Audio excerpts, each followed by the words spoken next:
Bem-vindo ao projeto Técnica Feynman. Hoje estudaremos a disciplina de Química. Você vai aprender nem que seja a última coisa que você faça. Estudaremos, pois, o resumo final de toda a Química, começando por questões de estrutura atômica, definido lá por Leucipo e Demócrito. Foram os primeiros a descrever a estrutura do átomo, e o átomo significa que ele é indivisível. Com relação aos modelos atômicos, nós temos o Dalton BB, o Thomson PP, o Rutherford SS e o Bohr orbitais. Dalton BB, por que é Dalton BB? Porque é Dalton bola de bilhar. Segundo o modelo de Dalton, o átomo é uma esfera maciça e indivisível. O átomo ele é igual e tem a mesma propriedade. Átomos iguais têm a mesma propriedade. Então, para Dalton era o modelo da bola de bilhar, uma esfera maciça e indivisível. Para Thomson, por que tem um P aqui? Porque ele é PP, Thomson, PP do pudim de passas. Foi ele que realizou o experimento com raios catódicos. Foi ele que realizou a descoberta da carga negativa, ou seja, dos elétrons. E para ele, o átomo seria então um modelo esférico. Apenas uma informação, se Thomson PP, do pudim de passas, descobriu então a carga negativa, quem descobriu os prótons? Foi um rapaz chamado Chadwick. Guarde na sua aula. O modelo de Rutherfords, com dois S's, SS de sistema solar. Então, Rutherford, ele realizou a radioatividade por bombardeamento de átomos de hélio em lâminas de ouro. Então, foi a partir de Rutherford que nós temos o modelo de núcleo e eletrosfera. Antes, tanto Thomson quanto Dalton, o átomo ele era uma esfera maciça. O átomo era esférico, percebe? A partir de Rutherford que começa a ter essa noção de sistema solar, Rutherford's, sistema solar, onde tem uma região nuclear e uma região de eletrosfera. E por fim, nós temos o Bohr, modelo de Bohr orbitais. Nós temos então uma órbita circular, energia constante e fase estacionária e níveis de energia definidos em 7 camadas. Então estes são os modelos atômicos tradicionais. Apenas para fins de conhecimento geral, o Planck ele está relacionado à questão da quantização, que temos ali a fórmula de Planck, e o Einstein está vinculado ao efeito fotoelétrico. Mas voltando à questão do modelo de Bohr, que definiu lá níveis de energia, órbitas circulares, em cada nível de energia possui uma energia constante, uma fase estacionária. Quais são essas 7 camadas? Perceba, precisamos compreender a distribuição eletrônica de Linus Pauling, das mesmas 7 camadas orbitais que Bohr citou. Linus Pauling realizou o seu estudo. Perceba, quais são essas 7 camadas? São a K, L, M, N, O, P, Q. E dentro dessas subcamadas, lá na famosíssima distribuição de Linus Pauling, então nós temos aqui as camadas K, L, M, N, O, P, Q. Em cada camada cabe uma quantidade específica de elétrons, então na camada K cabem 2, na camada L cabem 8, na camada M cabem 18, na camada N cabem 32, na O 32, na P 18 e na Q 8. Certo, mas como que vai ser distribuído esses elétrons? Como é que tu sabe que cabe isso? Porque existem subníveis. E é isso que é o famoso 1s2, 2s2, 2p6, 3s2. O S, o P, o D, o F são subníveis das camadas K, L, M, N, P, Q. E cada um deles, por exemplo, o subnível S é chamado Sharp, por isso que ele é S, Sharp. E nesse subnível cabem apenas 2 elétrons. Uma vez que a camada K só tem esse subnível S, por isso que só cabe 2 elétrons nela. Simples. A próxima camada é a camada P, ou a camada Principal. Na camada Principal cabem 8 elétrons. E quando você vai analisar a subcamada P, quando você vai analisar a camada L, por que cabem 8 elétrons nela? Porque nós temos 2s2, 2 elétrons, mais 2p6. Então, na camada 6 cabem 2, na camada S cabem, camada P cabem 6, na camada S cabem 2, e é por isso que cabem 8 na camada L.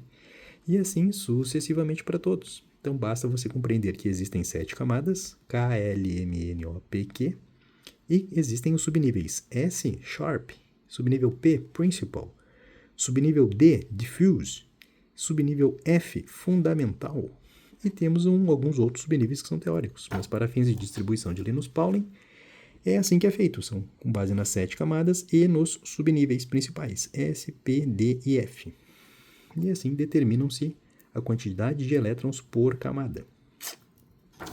Com relação à tabela periódica, apenas alguns macetes específicos precisamos ter em mente. Perceba, o raio atômico, ele aumenta, então, conforme desce na coluna e ele está mais à esquerda, para baixo e para a esquerda, na coluna e na linha. Então, quanto maior a eletropositividade, maior o raio atômico. E aqui nós temos uma questão, certo? Mas nós temos um raio atômico de ânions, raio atômico de átomos normais, neutros, né? E raio atômicos de cátions. Qual é maior? Basta você pensar, né? Se ele é um ânion, ele tem um elétron a mais, ou seja, ele expandiu. Ele está um pouquinho maior, porque tem um elétron a mais. Ele era assim, ele ganhou um elétron, ficou maior. Logo, o raio atômico dele aumentou. Em relação ao elétron, ao mesmo elemento neutro, né? E o cátion, por outro lado, ele perdeu. Se ele perdeu um elétron, então ele volta uma camada. É como se ele perdesse um elétron de uma camada. Ele volta uma camada. Por isso que ele é menor. Então, o raio do ânion é maior do que do mesmo elemento neutro, que é maior do que o do mesmo elemento quando ele está em cátion. Basicamente é isso. Com relação à afinidade eletrônica, perceba, ele vai aumentar então da esquerda para a direita, de baixo para cima. E nós temos então a questão da afinidade eletrônica, da eletronegatividade e da energia de ionização. Perceba a diferença. O elemento que tem mais afinidade eletrônica é o cloro. Por quê? Porque essa afinidade eletrônica ela está vinculada à energia quando receber um elétron. Enquanto que a eletronegatividade, o elemento mais eletronegativo é o flúor, porque ele segue aquela tabela do cloro, lá. E com relação à energia de ionização, o elemento maior, aí entram os gases nobres. Os gases nobres entram nessa questão de ionização, sendo o hélio o elemento que tem maior energia de ionização. Apenas uma informação, então, a coluna ela relaciona o grupo e a família. E mesmo número de elétrons na camada de valência. Todo mundo que está nessa mesma coluna, pertence à mesma coluna ou à mesma família, possui o mesmo número de elétrons na camada de valência. Por isso que tem relação com a distribuição eletrônica de Linus Pauling. É assim que foi estruturada a tabela periódica. Por fim, temos uma questão de densidade e fusão e ebulição. Como é que a gente sabe quais elementos têm maiores pontos de fusão, ebulição e densidade? Basicamente é de cima para baixo e dos lados para o centro, com exceção dos grupos 1A e 2A, porque eles possuem elevados pontos de fusão e ebulição, mesmo estando em regiões superiores lá. Mas, em geral, dentro da tabela periódica, quanto de cima para baixo e dos lados para o centro, nós teremos, então, elementos com maior densidade de ponto de fusão e ebulição. Dando seguimento, estudaremos, então, questões de hibridização. Química orgânica aplicada.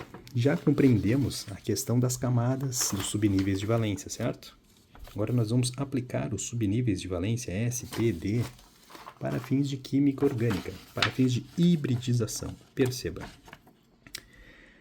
Se nós estivermos então diante de um carbono sp, por que ele é sp? Porque ele tem um subnível S e um subnível P.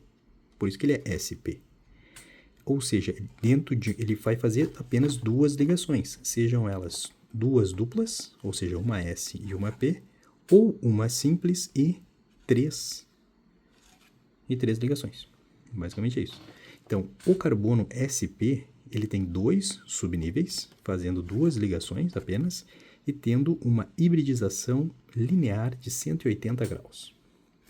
Se for um carbono sp2, por que ele é sp2? Porque ele vai ter um subnível S e dois subnível P, ou seja, ele é um spp, por isso que ele é sp2. E se você visualizar aqui no no esquema de ligações, ele vai fazer 3 ligações, sendo 2 delas simples e uma delas dupla. E a hibridização dele, então, irá configurar a questão do trigonal plano, sendo 120 graus a distância entre essas ligações. E perceba, se nós estivermos diante de um carbocátion, o carbocátion ele se comporta exatamente igual a um sp2.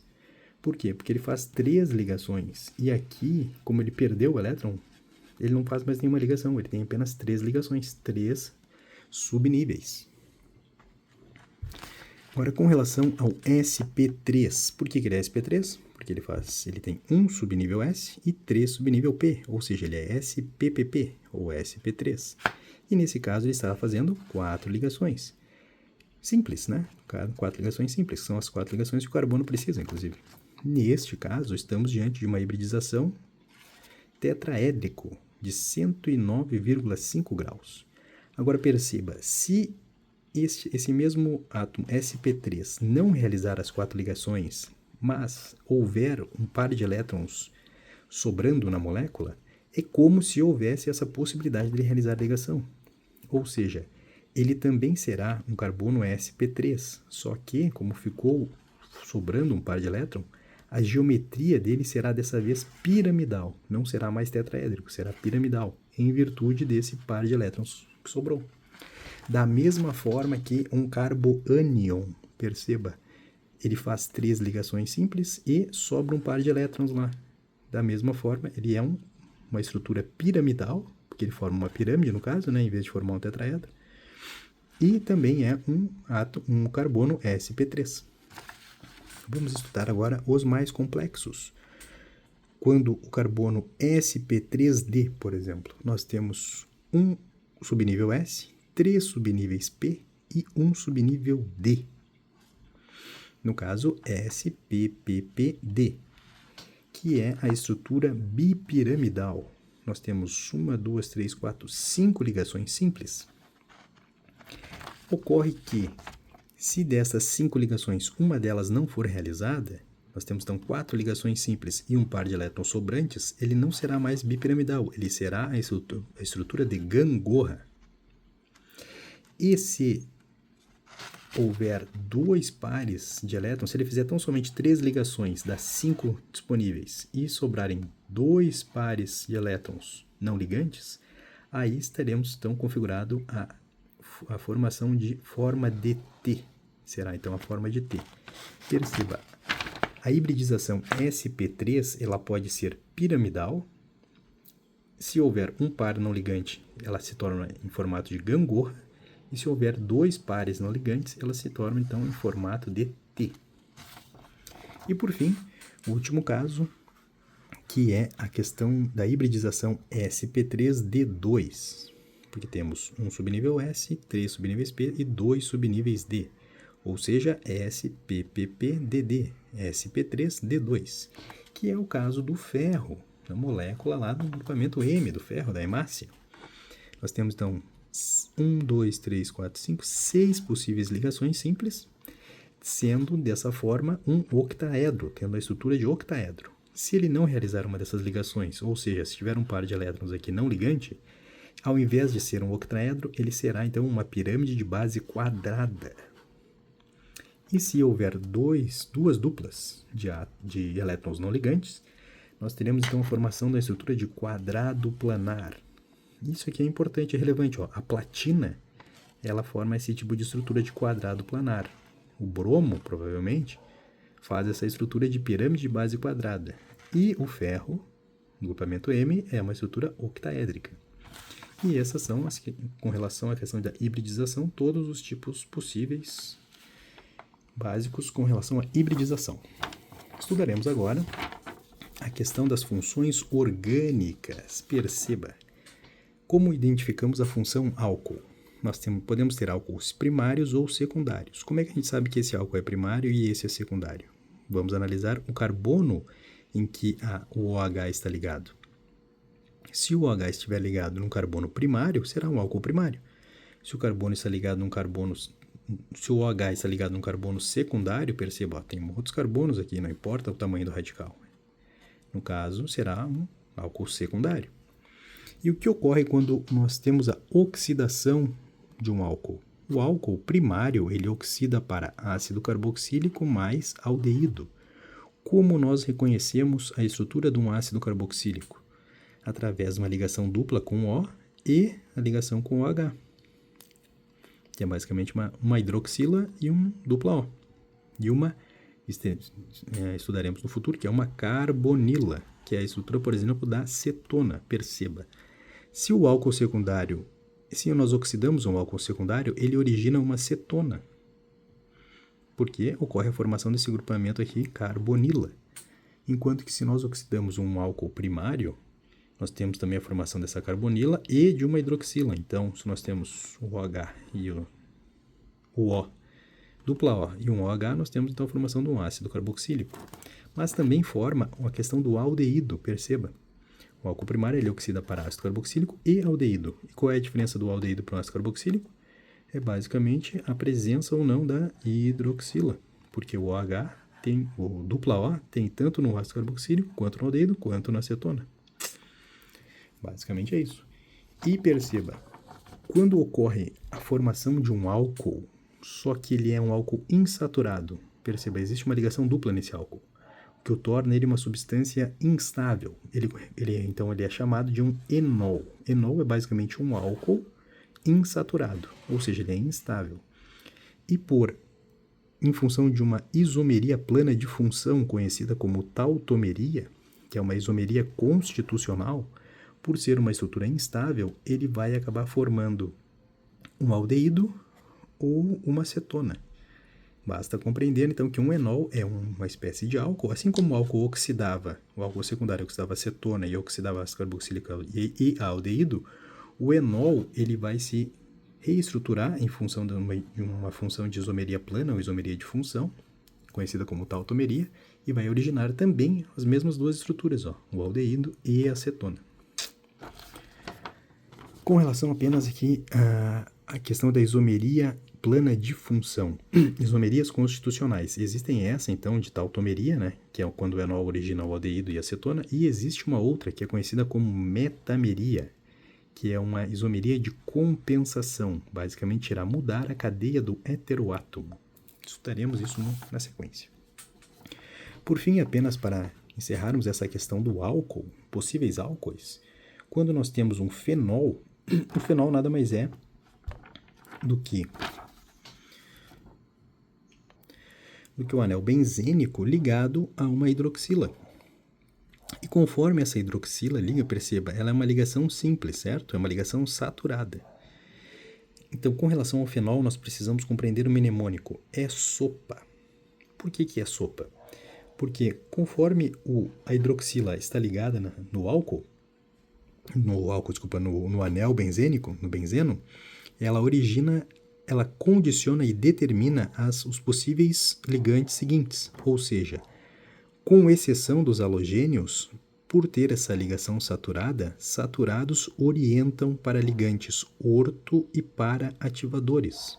Então, os próximos substâncias que forem reagir ou forem ligar no fenol serão orientados para fazerem a sua ligação na posição orto e para ativador. E conforme a regra de Huckel, nós podemos calcular o número de elétrons π, que é basicamente 4n mais 2, será igual ao número de elétrons π. Mas basta saber que, por estarmos diante de um fenol e o fenol ter uma hidroxila, e essa hidroxila ser uma ligação saturada, ou seja, uma ligação simples, com exceção dos halogênios, claro, essa ligação simples saturada, ela orienta os próximos ligantes para orto e para ativadores.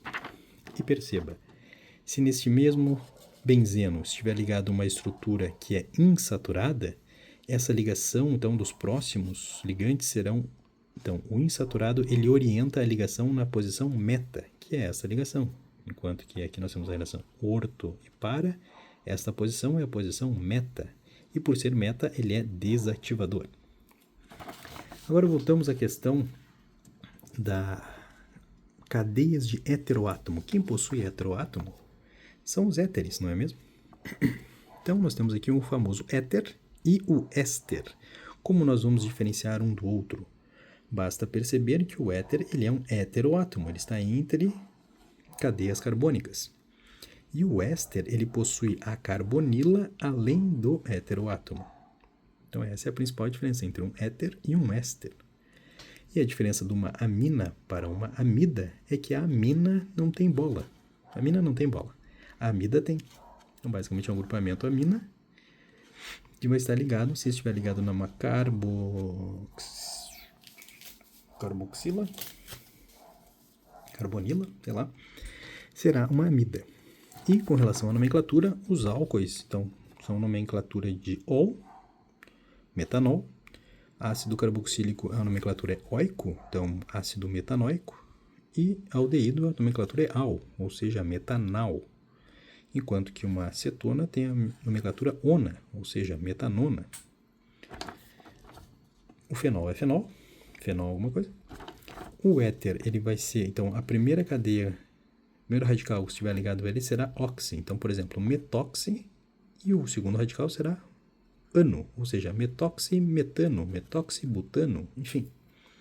O éster, o primeiro radical que está ligado à carbonila será ato, então será metanato, etanoato, butanato, e aí o radical que estiver ligado então ao heteroátomo ali, ó, para a formação do heteroátomo, será ila, então etanoato de metila, por exemplo.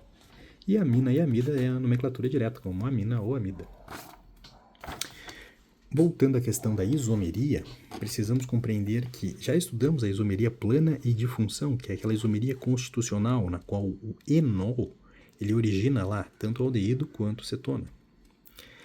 Ou agora estudaremos a isomeria espacial, é um outro tipo de isomeria.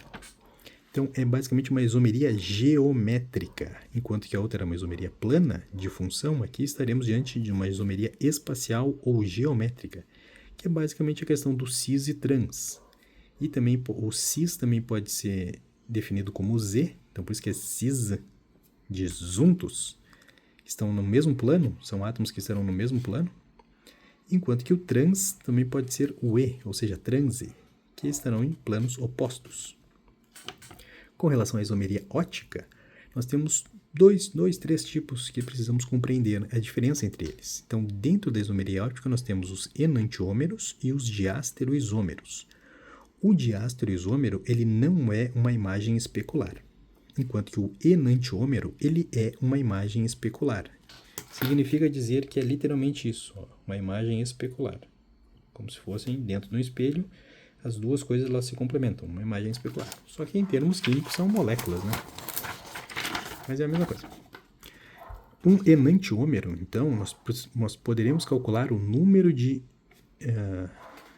isômeros ópticos ativos com base em 2 na N, sendo N o número de carbonos assimétricos ou carbonos quirais presentes na amostra. O carbono quiral nada mais é do que o carbono que possui 4 ligantes diferentes. Tem que ser necessariamente 4 ligantes diferentes. E como que nós vamos reconhecer isso? Basta que nós possamos reconhecer os carbonos sp3, porque perceba, só o carbono sp3 realiza 4 ligações diferentes. 4 ligações simples, só que no caso dos enantiômeros, ou seja, dos isômeros ópticos, estes 4 ligantes necessariamente têm que ser diferentes. Aí estaremos diante de carbonos quirais. E o número de isômeros ópticos ativos ou seja, dos enantiômeros que possuem a sua imagem especular, é calculado com base nesse número, ou seja, 2 na N, quantidade de carbonos quirais presentes na amostra. E uma mistura racêmica, ela é calculada praticamente da mesma forma, é o número 2 na N dividido por 2. E por fim, com relação à isomeria espacial, precisamos compreender a questão do mesocomposto. O mesocomposto, ele não desvia a luz polarizada, ou seja, ele é o oposto do enantiômero e do diastereoisômero. Esses desviam a luz polarizada. O mesocomposto não desvia a luz polarizada. Dando seguimento, estudaremos agora as reações orgânicas. As reações orgânicas elas podem ser, então, de síntese, formação ou adição. Todas elas são sinônimos. Reações de síntese, formação ou adição. E nós temos uma famosa, que é a reação de Markov-Nikov, que basicamente diz que serão adicionados hidrogênios no carbono que tem mais hidrogênios. Veremos na sequência. O outro tipo de reação, que pode ocorrer é a reação de decomposição, análise, eliminação. São sinônimos, perceba. Decomposição, análise e eliminação são sinônimos. E a esse estará vinculado, então, a reação de Zaitsev, que diz que é eliminado o hidrogênio no carbono que tem menos hidrogênio. Veremos na sequência. E por fim, nós temos os tipos de reação de simples troca ou deslocamento, são sinônimos. Então, em linhas gerais, são esses 3 tipos de reação. Nós temos síntese, decomposição e simples troca. E seus sinônimos respectivos. Aqui nós temos um exemplo. Por exemplo, nós temos aqui 4 carbonos, sendo que ele possui uma ligação dupla. Quando nós vamos adicionar 2 hidrogênios a este composto, basicamente o que vai ser realizado é o rompimento dessa ligação dupla e aonde nós vamos colocar estes hidrogênios. Vamos seguir as regras, ou será Markov-Nikov ou será Zaitsev. Perceba, quando nós rompemos essa ligação dupla, um hidrogênio vem para cá e o outro hidrogênio foi para lá. Agora, se forem cloros vai funcionar da mesma forma, como se fossem hidrogênios. Ó. Nós vamos romper a ligação dupla e um cloro fica nesse carbono e o outro cloro naquele carbono. Legal. Mas, então, porque eram substâncias iguais, né? Eram H2 ou cloro 2, certo? Agora, quando forem átomos diferentes, moléculas diferentes, ou seja, um H e um X, por exemplo, onde nós vamos colocar o H e onde nós vamos colocar o X e por quê? Nós estaremos diante, então, de reações de síntese, formação ou adição e aplicaremos a regra de Markov-Nikov, ou seja, adicionaremos o H no carbono que tem mais H. Então, essa ligação dupla será rompida e o H irá ir para o carbono que tem mais H, ou seja, CH2 vai receber o H. E o X, que é um outro composto, vai ir para o carbono que tem menos H, certo? Certo, só que se nós estivermos diante de uma reação com o mesmo composto, ó, só que ele está sendo na presença de um éter. Quando nós temos um éter envolvido na jogada, que é esse R, COOR, perceba, COOR, aí nós faremos o oposto, nós aplicaremos uma reação de decomposição, análise ou eliminação de Zaitsev. Nós iremos eliminar o H no carbono que tem menos H. Então, nós vamos romper a ligação e o X irá para o carbono que tem mais H, enquanto que o hidrogênio irá para o carbono que tem menos H. Basicamente isso. Isso se for uma reação mais simples, né? Agora estudaremos a reação com o benzeno. Perceba, no benzeno ocorre apenas substituição. Então, das 3 possíveis reações, síntese, decomposição ou simples troca, deslocamento, vai ocorrer apenas a questão da substituição. Ou seja, ele não sofre adição, ele vai trocar, necessariamente ele troca. Vamos perceber isso no exemplo prático. Se nós formos adicionar cloro 2 nele, 2 cloros, basicamente o que vai acontecer é uma substituição. Ó. Um cloro entra, o H sai e forma-se então um benzeno com cloro e HCl. Se for aqui um ácido nítrico, na mesma forma. O NO3 vai entrar e o H vai sair e vai formar água. Se for ácido sulfúrico, vai entrar um radical e vai sair água. Se for um radical com cloro, o radical vai entrar no benzeno e o cloro vai sair para formar o HCl. E por fim, se for esse radical R, C dupla O, com cloro inclusive, ó, o cloro vai sair e o radical vai entrar. É a mesma questão aqui, ó, independente do radical com cloro, quem entra é o radical. O radical entra e o cloro sai. Temos aqui algumas questões de fórmulas químicas. Se precisarmos calcular a concentração comum, iremos realizar, então, C é igual a M, que é a massa, dividido pelo volume, sendo que essa massa deve estar em gramas e o volume em litros. Se precisarmos calcular a molaridade, poderemos utilizar, então, o número de mols sobre o volume, sendo o número de mols em mols e o volume em litros, ou poderemos aplicar essa transformação, que o número de mols nada mais é do que a massa do composto dividido pela sua massa molar vezes o volume. Então, M é igual, a molaridade é igual a massa em gramas dividido pela massa molar em gramas vezes o volume em litros. Isso é molaridade. Se for molalidade, Aí nós vamos pegar apenas o número de mols e dividir pela massa em quilogramas. Isso é molar. Molar, então, é o número de mols dividido pela massa em quilogramas.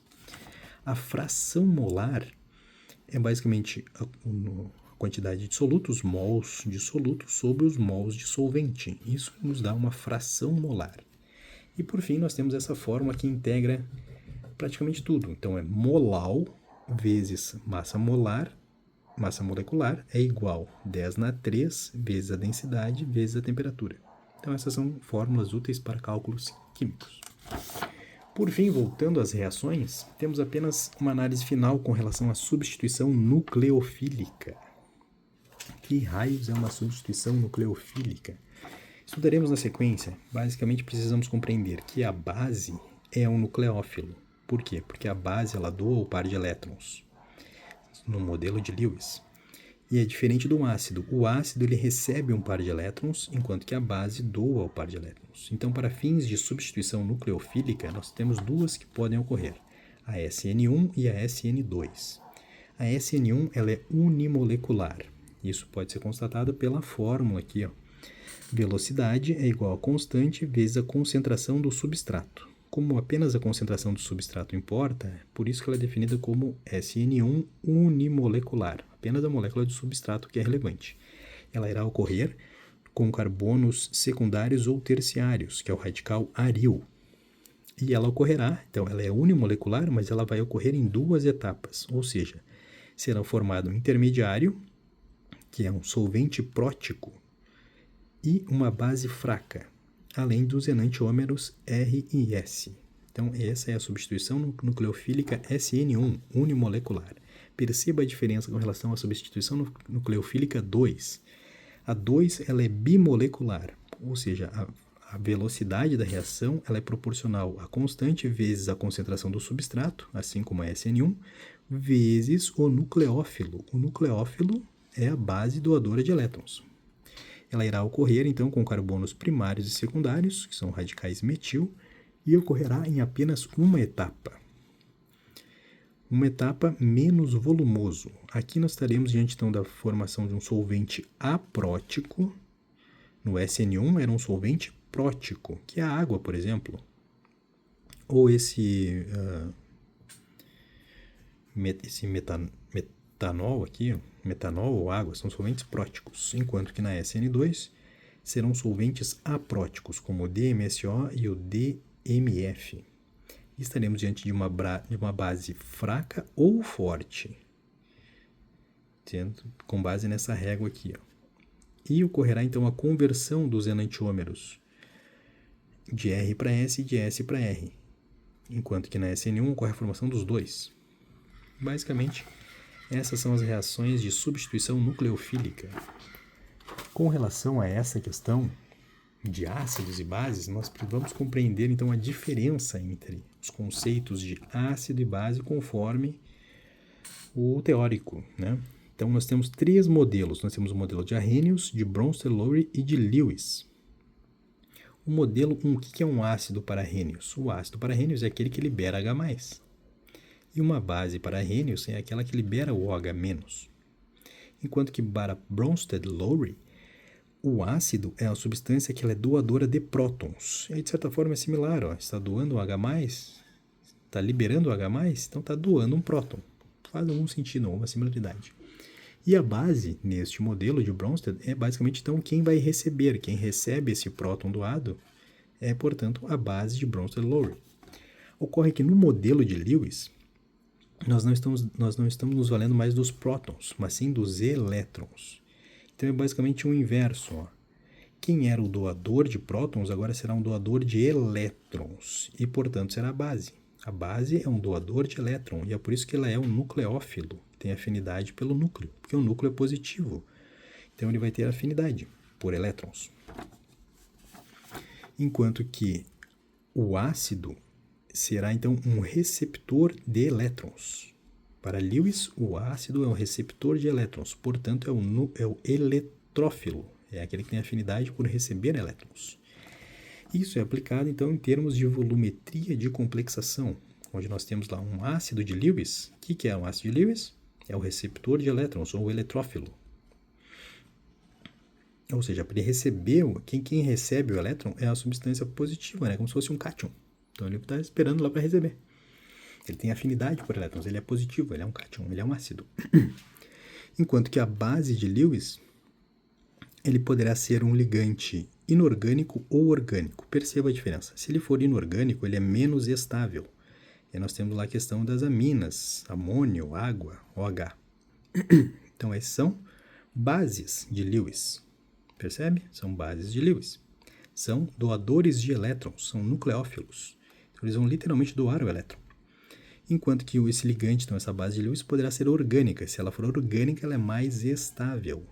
Então, estaremos diante de agentes quelantes, como ATP, DTA, etileno, diamino. O que importa é que essa volumetria de complexação será, então, para a definição da formação de um complexo aquoso, composto por um ácido de Lewis, que é um receptor de elétrons, o eletrófilo, e uma base de Lewis, que é o doador de elétrons, ou nucleófilo. Então, estaremos fazendo então, a formação deste complexo. Retomando apenas alguns conceitos de erros aleatórios e sistemáticos. O erro aleatório ele é RAP e o erro sistemático ele é RAED. O erro aleatório ele é RAP por quê? Porque ele é randômico e ele afeta a precisão. E é um erro indeterminado. Não sabemos a origem dele. Perceba, quanto maior a precisão, menor o desvio padrão. A precisão é aquele conjunto de medidas que estão todas próximas umas das outras, mas distante do valor exato. Então, quanto maior a precisão, menor o desvio padrão, porque estão todos próximos. Por outro lado, o erro sistemático, ele é RAED. Por quê? Porque ele é sistemático, ou seja, ele é repetitivo. Ele é constante, sempre acontece. E esse erro afeta a exatidão. Quanto menor a exatidão, então a média estará mais distante do valor exato, né? E por fim, esse erro sistemático, ele é determinado, diferente do aleatório. O aleatório é random indeterminado. O sistemático, ele é repetitivo, ele é constante, ele acontece sempre da mesma forma. E eu posso, então, portanto, ele é um erro determinado. A gente pode analisar o que está levando a esse tipo de erro. Esses são os dois tipos de erros. Com base nesses tipos de erros, nós vamos calcular o erro absoluto. O erro absoluto ele é calculado com base no valor da média menos o valor real. E o erro relativo ele é calculado com base, então, o erro relativo é igual ao erro absoluto dividido pelo valor real. Basicamente é isso.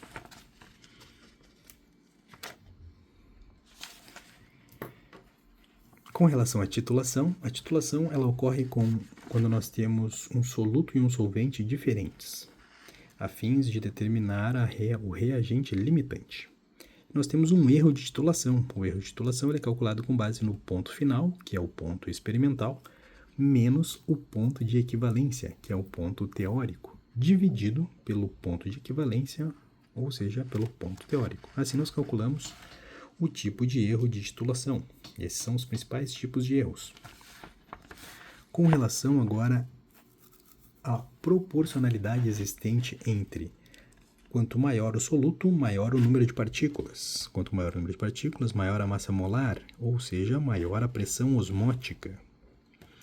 Quanto maior o soluto, maior o número de partículas, maior a massa molar, maior a pressão osmótica e maior o ponto de ebulição, maior a superfície de contato.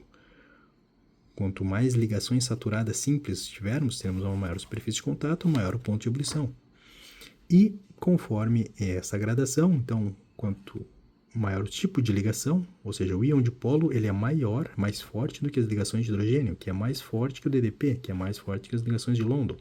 Perceba a proporcionalidade que existe quando nós estamos analisando duas substâncias. Então, quanto mais soluto tiverem, ou mais partículas tiverem, ou seja, quanto maior a massa molar de uma substância, maior o ponto de ebulição dela em relação a outra. Perceba que existe uma proporcionalidade com relação a essas análises. E sendo essas questões inversamente proporcional ao ponto de congelamento e à pressão de vapor. Basicamente, essa é a análise que deve ser feita. Com relação agora ao ponto de fusão e ebulição.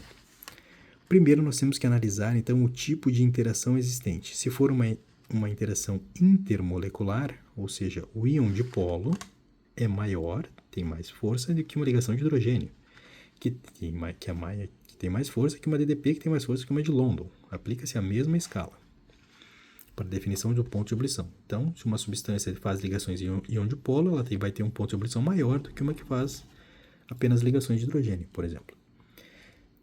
Se não pudermos enquadrar nessa questão, enquadraremos no tipo de ligação sendo ligação molecular. Essa ligação molecular ela é intermolecular ou intramolecular. Precisamos analisar agora dentro da própria molécula. Então, se o tipo de ligação intramolecular for iônica, ela terá um ponto de ebulição maior do que uma ligação covalente, que por sua vez terá um ponto de ebulição maior do que uma ligação metálica. Se o critério avaliado não for o tipo de interação, vamos avaliar então tão somente a massa. Quem tem maior massa molar, tem mais partículas, tem mais soluto, tem maior ponto de ebulição. Ou seja, quem tem mais massa molar tem maior ponto de ebulição e ponto de fusão. Simples assim. Por fim, o último critério será então superfície de contato.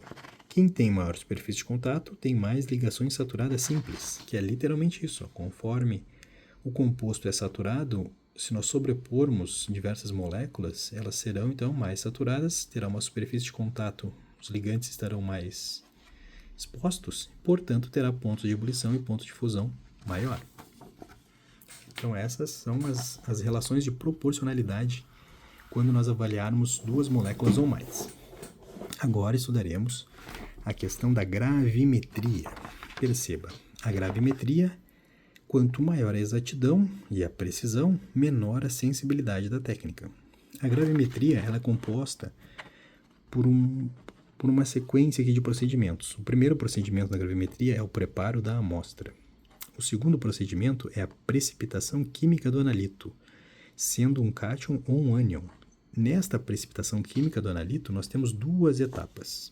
A primeira etapa é a etapa de nucleação, onde nós teremos um baixo KPS, que determinará uma suspensão coloidal ou um efeito Tyndall, que basicamente relaciona-se a um coloide que não precipita. O coloide não precipita. E a segunda etapa dessa preparação química do analito será a cristalização. A primeira é a nucleação, a segunda é a cristalização. Na cristalização ocorrerá então a formação de um maior número de partículas, ocorrendo então a formação de uma supersaturação relativa, que poderá ser calculado com base nessa fórmula de von Weimar, que é basicamente supersaturação relativa é igual a Q menos S dividido por S. O que importa mesmo são os passos então, da gravimetria. O primeiro é o preparo de amostra, o segundo é a precipitação, que pode ocorrer em duas etapas. A próxima etapa seria a digestão, depois nós teremos uma filtração, depois uma lavagem, uma secagem e uma pesagem. E essas são as etapas essenciais de uma gravimetria. Com relação aqui apenas à fórmula da diluição, é o famoso C1V1, concentração 1, volume 1, ou concentração inicial, volume inicial, igual a C2V2, concentração final, volume final. Isso é aplicado quando nós temos o mesmo solutos e solventes, que é diferente de uma titulação. Perceba, a titulação nós temos diferentes solutos e solventes. Então, ou seja, a titulação nós não estamos fazendo uma diluição, é um outro processo. Com relação às soluções, perceba, nós temos soluções endotérmicas e exotérmicas, ou seja, quanto maior a temperatura, se nós aumentarmos a temperatura de uma solução endotérmica, a sua solubilidade aumenta. Se nós aumentarmos uma temperatura de uma solução exotérmica, a sua solubilidade diminui. Vamos analisar agora o gráfico de saturação. Basicamente, nós temos então aqui em azul a curva de saturação. Deste ponto para baixo, nós temos os compostos insaturados. E acima desse ponto de saturação, nós temos os compostos supersaturados, que é basicamente lá, irão formar cristais, o número de partículas, supersaturação.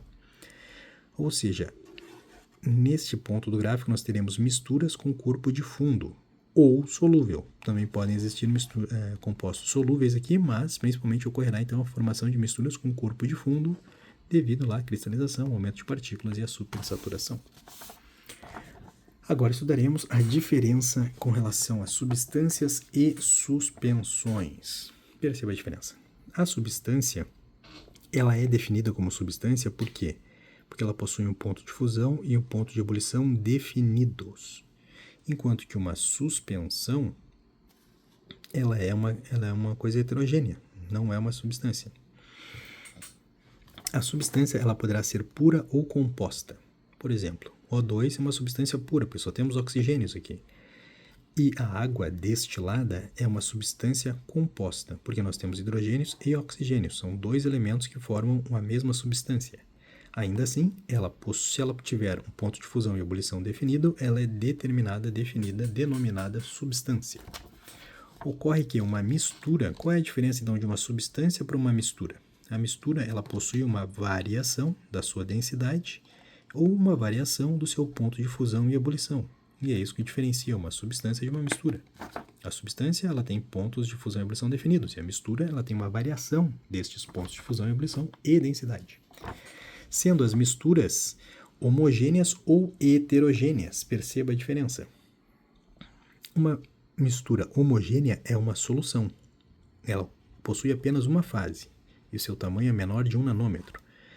Por exemplo, a água mineral, o ar atmosférico e o ouro 18 quilates. Por que a água mineral é uma mistura homogênea e a água destilada é uma substância composta? Porque na água mineral nós temos minerais, não é só água. Na água destilada nós temos apenas água, apenas H2O. Por isso que é uma substância composta, com ponto de fusão e ebulição definido. Quando nós estamos falando de uma água mineral, tem minerais aqui, tem cálcio, outros minerais. Então, estaremos diante de uma mistura homogênea, porque ela pode ter uma variação no ponto de fusão e ebulição. Basicamente é isso. E, em termos de sistema, nós teremos, então, um sistema homogêneo, é aquele que possui apenas uma fase, ou seja, apenas um estado físico. Agora, com relação à mistura heterogênea, nós estamos diante, então, de uma mistura que possui duas fases, e o seu tamanho será de 1 a 10 na 3 nanômetros. Exemplo, sangue, suco, colóides, leite, constituem misturas heterogêneas, porque possuem mais de uma fase. Basta centrifugar que você vai verificar que o sangue possui duas fases. O suco, o leite, o colóide, enfim. Constituindo, portanto, um sistema heterogêneo, que possui duas fases, ou seja, dois estados físicos. Esse é um exemplo muito interessante. A água líquida e gelo, apesar de serem a mesma substância, água e gelo é o mesmo H2O, mas por estarem em dois estados físicos diferentes, constituem um sistema heterogêneo, por constituírem-se de duas fases.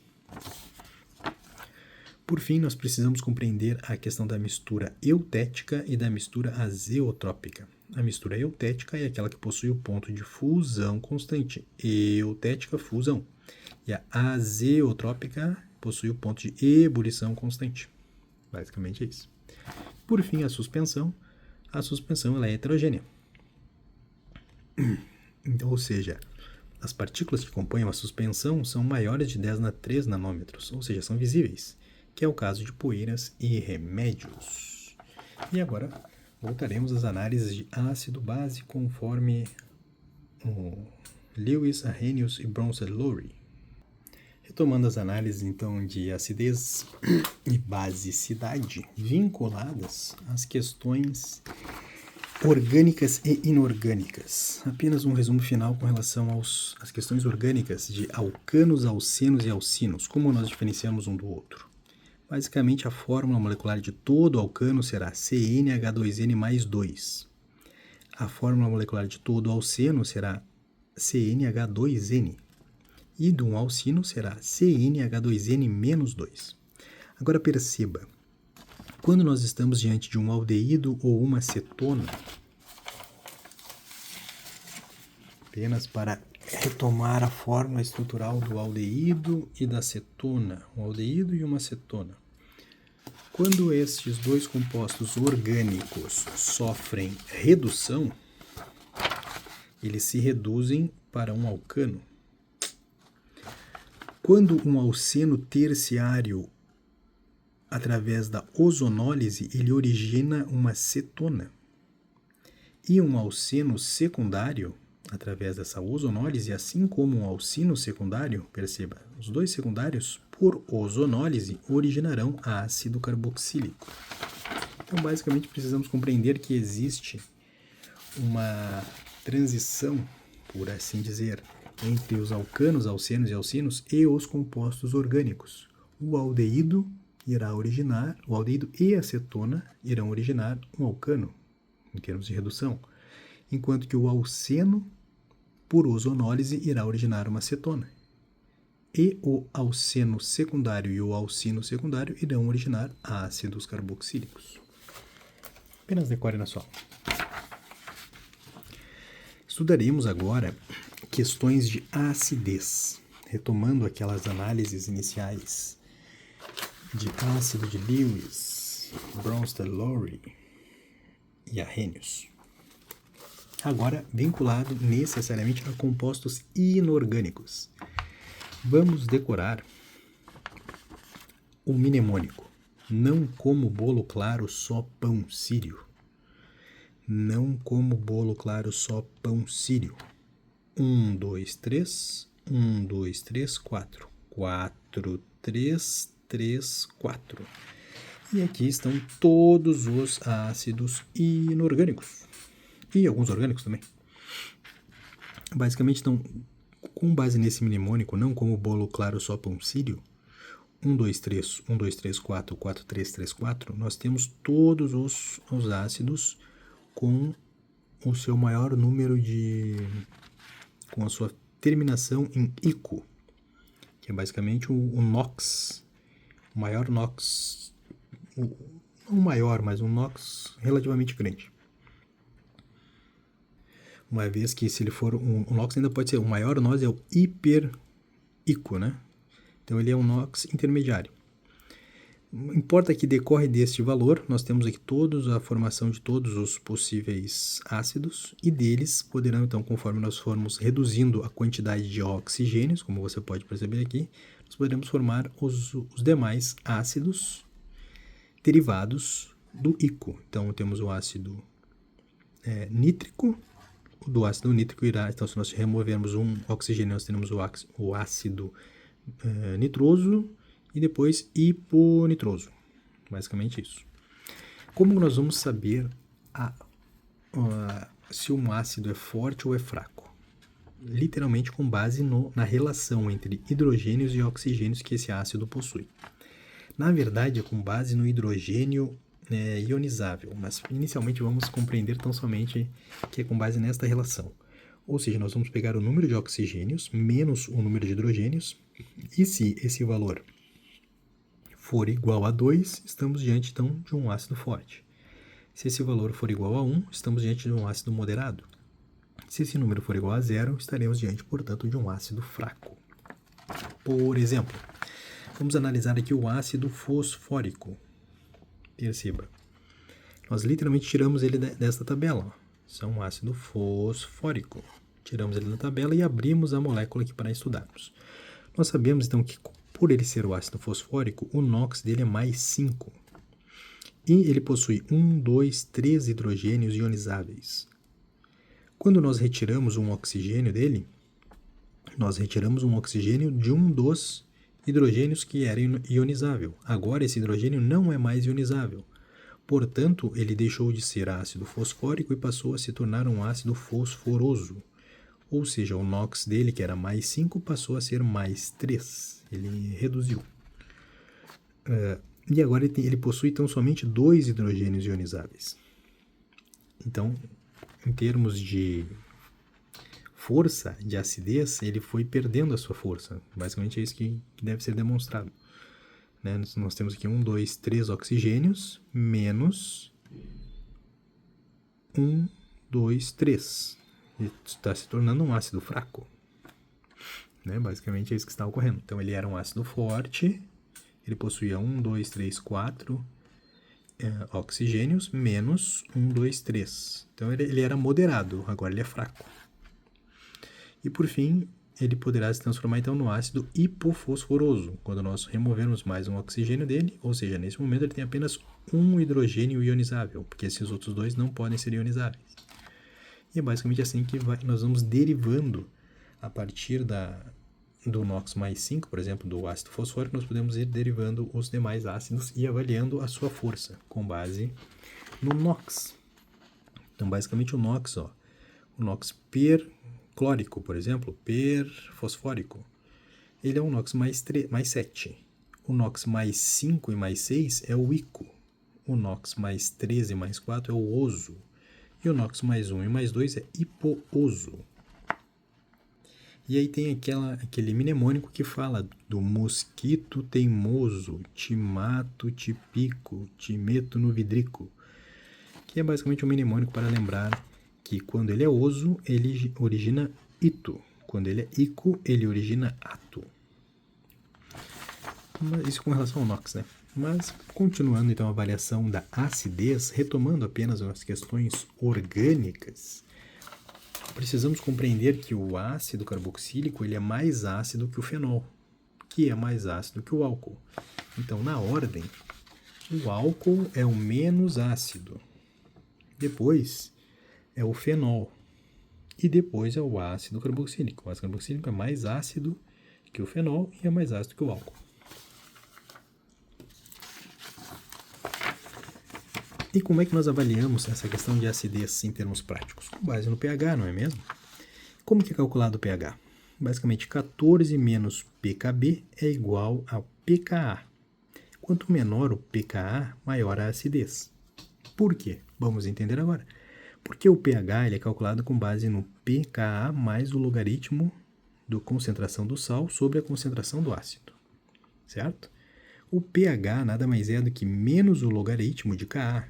Esse P significa menos o logaritmo de Ka, mais o logaritmo da concentração do sal sobre a concentração do ácido. Significa dizer que a proporção que existe entre Ka, quanto maior o Ka, maior a acidez. E é por isso que o pKa, quanto menor o pKa, maior a acidez. A relação é inversa, porque o P significa menos log. Basicamente é isso. Então, quanto maior o Ka, maior a acidez. Quanto maior o pKa, menor a acidez. Tem relação inversa entre o pKa e a acidez. Mas, continuando as análises de acidez, precisamos compreender que existe essa régua que diz que o ácido sulfúrico ele é um ácido fixo, não volátil. Ele é o ácido forte. Enquanto que o ácido carbônico, é aquele que está lá presente na chuva ácida, por exemplo, ele é um ácido fraco. Depois nós temos o fenol, que já analisamos a questão ali. Depois temos a água, depois o álcool e depois o alcino. Essa é uma escala de acidez. Assim como essa escala aqui que compara alguns ácidos orgânicos e inorgânicos. E com relação aos hidrácidos. Os hidrácidos são aqueles que não têm oxigênio. Né? Como é que nós sabemos qual é mais forte? Com base nessa escala. Então, iodo, o ácido com iodo é mais forte que o ácido com bromo, que é mais forte que o ácido com cloro. Por quê? Porque o alfa de ionização é maior de 50%. Enquanto que o fluoreto aqui, o ácido com flúor, ele é moderado. Por quê? Porque o alfa dele está entre 5% e 50%. Basicamente é por isso. E quando se tratar de um oxiácido? Basicamente temos essa escala. Nós temos ácidos fortes, moderados e fracos. Se for um ácido com cloro, ele é forte. Se for um ácido com enxofre, forte, que é o ácido sulfúrico, inclusive, fixo, não volátil.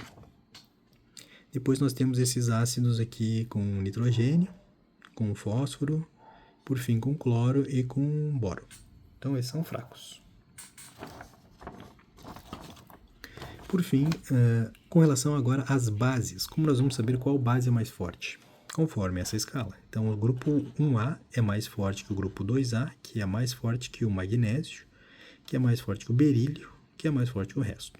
Basicamente, essa é a escala de basicidade. Assim como a escala de solubilidade. Nós temos, então, o grupo 1A é mais solúvel que esse íon amônio aqui, que é mais solúvel do que o magnésio, que é mais solúvel que o berílio, que é mais solúvel que o 2A, porque o 2A ele é insolúvel. E depois temos o resto. Então, basta lembrar que 2A é insolúvel. E por fim, em termos de sais, Isso é a sua solubilidade, né? Os sais do 1A são mais solúveis que os sais de amônio, que são mais solúveis que os sais de nitrato, que é mais solúvel que o acetato, que é mais solúvel que o sulfato, que é mais solúvel que o haleto. Exceto quando nós temos a prata envolvida, ou o grupamento 2A, ou chumbo mais 2. Então, basicamente, prata, chumbo e mercúrio não se enquadram nessa categoria. Por fim, nós temos lá os carbonatos, que são insolúveis, exceto 1A e o amônio. Porque 1A e amônio são muito solúveis. Então, em termos de sais, basicamente é isso. E como nós vamos saber aqui qual tem mais força? Qual dos compostos orgânicos aqui possui mais força? Basicamente, o solvente aprótico, ele possui mais força que esse outro, pela própria constituição dele. Aqui nós temos um radical e aqui nós temos uma substância sem radical. Basicamente é isso. Com relação aos óxidos, precisamos compreender a diferença entre um óxido, um peróxido e um superóxido. Um óxido é aquele oxigênio que vai ter um NOx-2. Por exemplo, CaO, N2O. Um peróxido é o que tem um oxigênio com um NOx-1, que é o caso do H2O2, ou NaO. E um superóxido é aquele que possui NOx meio, que é o caso do Na2 meio. E por fim temos reações orgânicas, finalmente. Então nós estamos diante lá de um possível ácido carbônico, não sei se ele é carbônico, ácido carbônico, exatamente, mais NaOH, que é hidróxido de sódio. Está formando então, está ocorrendo a formação de um sal ácido inorgânico de caráter básico. Perceba a loucura. Por que ele é um sal ácido? Porque ele tem um H ainda aqui, ó, então ele continua sendo ácido. Mas ele tem caráter básico porque ele fez a sua reação com uma base forte. Perceba, se nós pegarmos esse sal ácido inorgânico e adicionarmos água a ele, ele irá se dissociar. Então, o sódio irá ficar dissociado em seu formato aquoso e irá originar o bicarbonato, também aquoso. Se nós misturarmos água novamente, adicionarmos água a estes íons aquosos, nós iremos formar então um ácido carbônico novamente, que é o ácido carbônico lá do início, mais OH. E por estar liberando esse OH, é que o pH vai aumentar. E é por isso que ele é, apesar de ser um sal ácido inorgânico, ele tem caráter básico, porque lá no final ele libera OH e aumenta o pH da substância, da solução como um todo, né? E esse ácido carbônico ele irá se dissociar então em CO2 e H2O. Agora, com relação à reação de saponificação, essa é muito interessante que nós saibamos. Por quê? Porque ela vai envolver um éster e uma base. Vamos lembrar o que é um éster? Um éster basicamente é essa estrutura. É um metanoato de metila, ou algo do gênero, né? Temos ali um R, um radical, COOR. Então, dois radicais e no meio temos uma carbonila e ainda um heteroátomo com um oxigênio, determinando um heteroátomo. Que é o caso, por exemplo, aqui do etanoato de metila mais hidróxido de sódio irá formar um sal. O sal é um etanoato de sódio. Etanoato de sódio mais um álcool, mais um metanol. Percebe a formação? Então, um éster mais uma base origina um sal mais álcool. E essa é a reação de saponificação. Interessante, não é mesmo? E temos ainda a reação do etanol com o metanol. Basicamente, estamos então diante de um álcool, que é basicamente um metanol, né? E esse álcool dentro do nosso organismo irá encontrar uma álcool desidrogenase, que basicamente vai retirar o hidrogênio do O e vai originar um aldeído. E é o aldeído que é conhecido como metanal. O metanal é que te fode, ou seja, ele te deixa cego.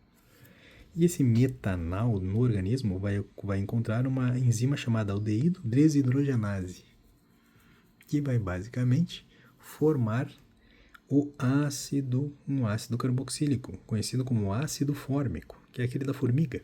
Basicamente ele vai adicionar um oxigênio aqui, ó, e vai formar o carboxílico, que é o ácido fórmico. O ácido fórmico, por sua vez, ele vai originar um radical livre, que vai atingir o sistema nervoso central e vai ter um comportamento similar ao do cianeto, né? E é esse que te mata. Então, o ácido carboxílico, o ácido fórmico te mata. Por quê? Porque ele se transforma em radical livre e atua da mesma forma como o cianeto atua. Enquanto que o metanal te fode, ele te deixa cego. E tudo isso por causa do metanol, do álcool inicial. Agora estudaremos questões de cromatografia. A cromatografia basicamente é uma técnica que serve para separação, distribuição e migração diferencial do analito. Perceba, ela só separa as coisas, ela não identifica nada. Quem identifica é um detector. Então, para realizarmos a identificação da substância é necessário um detector, um revelador. Uma vez que a cromatografia por si só não realiza a identificação, ela faz tão somente a separação, distribuição e migração diferencial do analito. Vamos analisar agora a cromatografia em camada delgada, a CCD. Ela necessita de um revelador por técnica instrumental. E a CCD por exclusão, ela se baseia no tamanho de partícula. É importante salientar que toda cromatografia vai ter uma fase estacionária e uma fase móvel. No caso da CCD, da cromatografia em camada delgada, a água dissolvida ou as gotículas adsorvidas no papel constituem a fase estacionária. Não é a sílica gel por si só, mas sim as gotículas de água presentes na sílica gel, que constituirão, portanto, a fase estacionária. Enquanto que a fase móvel, teremos que ter um analito solúvel e com afinidade pela fase móvel. É um pré-requisito para que você execute uma cromatografia em camada delgada, é que o seu analito seja solúvel e tenha afinidade pela fase móvel, para que ele possa correr, então, fazer a corrida cromatográfica. E com base nessa corrida cromatográfica, será atribuído um RF, que é um fator de retardamento. Ocorre que esse fator de retardamento ele não é conclusivo, ele não diferencia, ele não identifica a amostra. Para que a amostra seja identificada é necessário depois um detector, uma identificação por alguma espécie de revelação ou de detector específico. Certo? Então esses são os dados com relação à cromatografia em camada delgada. Agora estudaremos a cromatografia líquida de alta eficiência, ou HPLC. Basicamente é o mesmo propósito, o mesmo princípio da cromatografia em camada delgada. Ocorre que o HPLC, a CLAI, ela é utilizada para compostos polares, não volátil e termolábeis. Então, são os dois requisitos que os compostos têm que ser. Eles têm que ser polares, não voláteis e termolábeis. E com relação às fases estacionária e fase móvel, a fase estacionária, numa HPLC, é uma coluna empacotada ou particulada. Sendo que a cromatografia líquida de partição, na cromatografia líquida de partição, a fase estacionária é um solvente imobilizado por adsorção. E a fase móvel, então, será necessário um analito solúvel e com afinidade pela fase móvel. Da mesma forma que na CCD, no HPLC é necessário que a fase móvel, que o analito seja solúvel e tenha afinidade pela fase móvel, para que possa ocorrer, então, essa corrida cromatográfica. Vamos analisar, então, as fases. A cromatografia em fase normal ou a cromatografia em fase reversa. Perceba, a cromatografia em fase normal, ela possuirá uma fase estacionária polar, como a sílica, e uma fase móvel apolar, ou seja, pá. Enquanto que as fases de uma cromatografia reversa possuem uma fase estacionária apolar e uma fase móvel polar. Para decorarmos a ordem, A forma mais fácil que tem de fazer isso é basicamente definirmos que primeiro sempre será a fase estacionária e depois sempre será a fase polar. E na normal começa com pá e na reversa termina com ap. Então, pá, ap. Basicamente nós definimos todas as possibilidades de fase normal e reversa. Em termos de sinal por tempo, no gráfico de sinal por tempo, as moléculas que estiverem mais próximas então da origem serão moléculas polares e as que estiverem mais distantes serão moléculas apolares. Numa CCD iônica, nós temos uma fase reversa ligada, sendo a fase reversa, na cromatografia iônica de fase reversa, a fase estacionária é apolar e a fase móvel é polar, seguindo a lógica do pá-ap. Com relação à fase móvel, perceba, existem dois tipos. Nós temos a fase móvel isocrática, ou seja, igual crática.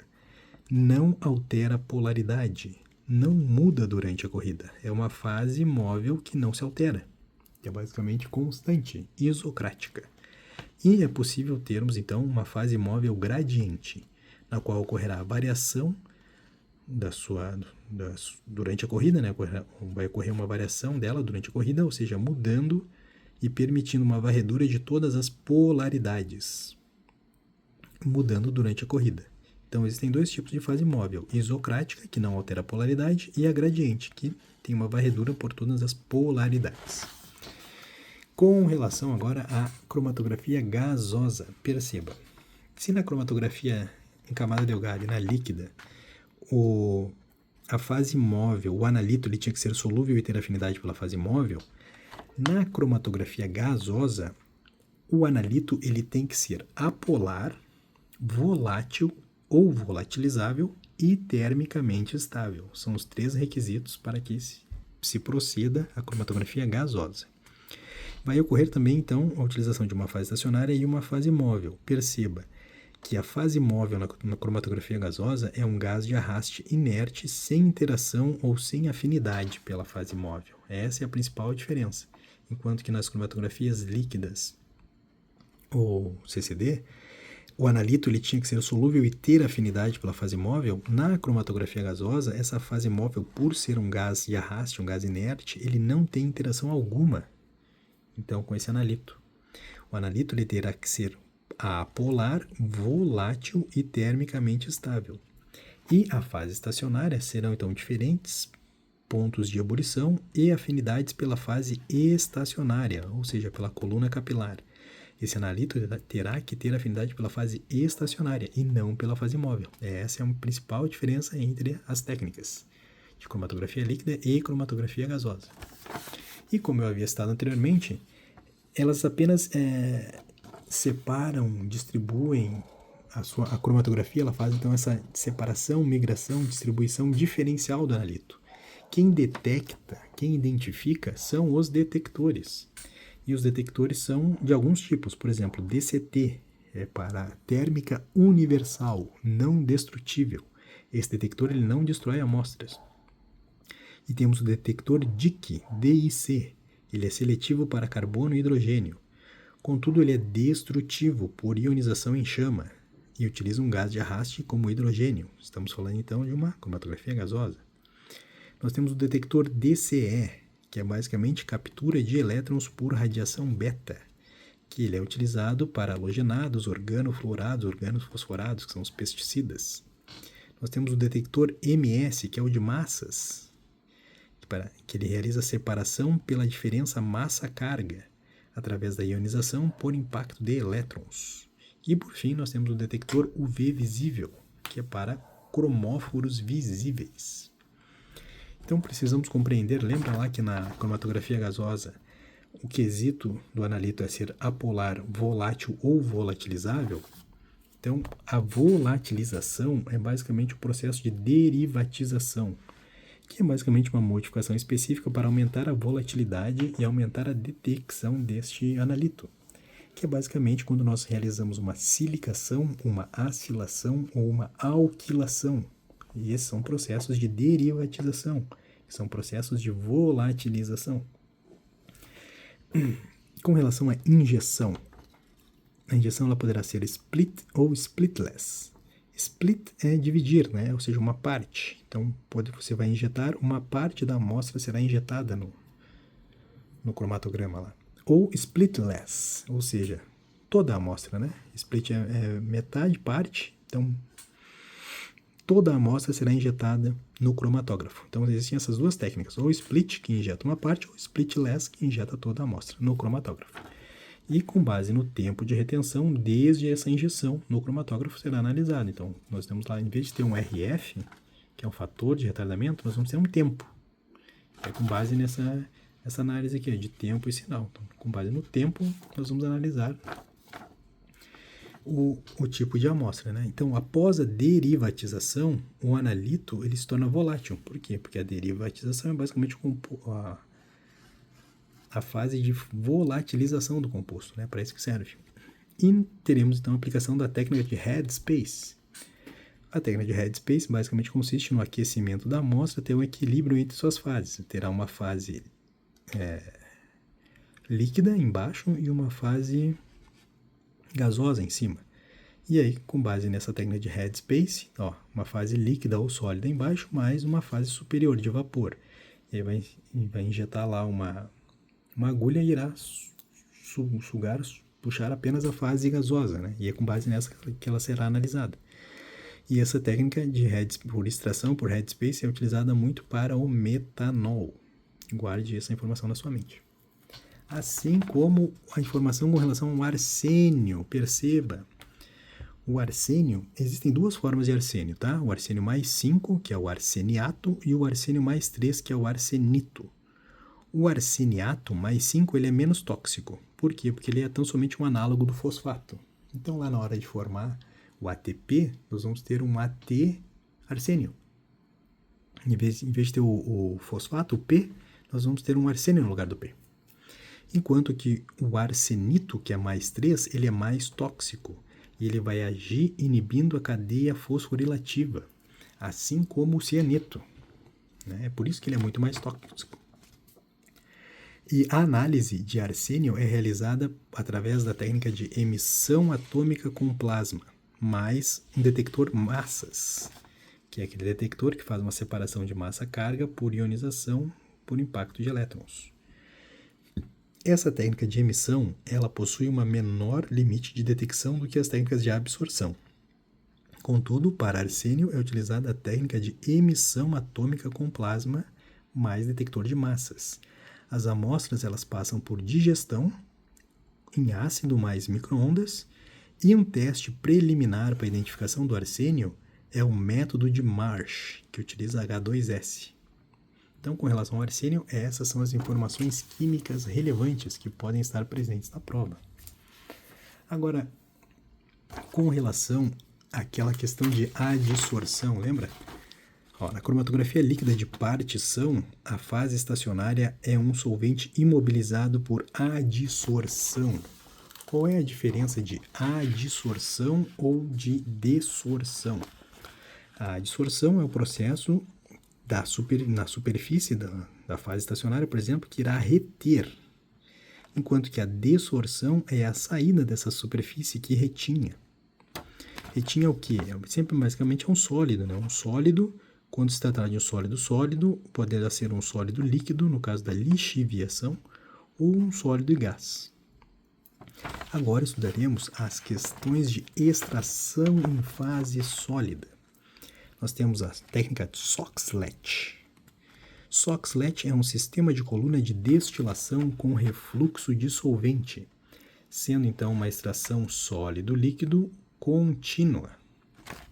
É basicamente como se fosse esse processo de lixiviação aqui, só que por se tratar de um refluxo constante líquido, o refluxo do solvente ele fica continuamente extraindo esse sólido. E essa é a técnica de extração em fase sólida Soxhlet. E nós temos a extração em fase sólida SPE, na qual um analito mais um sorvente irá proceder então a concentração e retenção do analito, mais remoção de interferentes. Perceba, na técnica SPE, na extração em fase sólida SPE, nós temos algumas fases. A primeira fase é o condicionamento do sorvente. O sorvente ele vai realizar concentração e retenção do analito. A segunda fase é a colação da amostra do analito. Então, nós vamos adicionar a amostra. E a terceira fase é a eluição dos analitos com solvente apropriado. E, por fim, a quarta fase é a lavagem. Então, essas são as fases de uma extração em fase sólida SPE. Nós temos a extração em fase sólida SPME. Por que é M? Porque basicamente temos uma microextração em fase sólida. Utilizaremos analitos voláteis ou semivoláteis de amostras líquidas. E nós temos ainda a coprecipitação para compostos solúveis que são removidos da solução por um precipitado.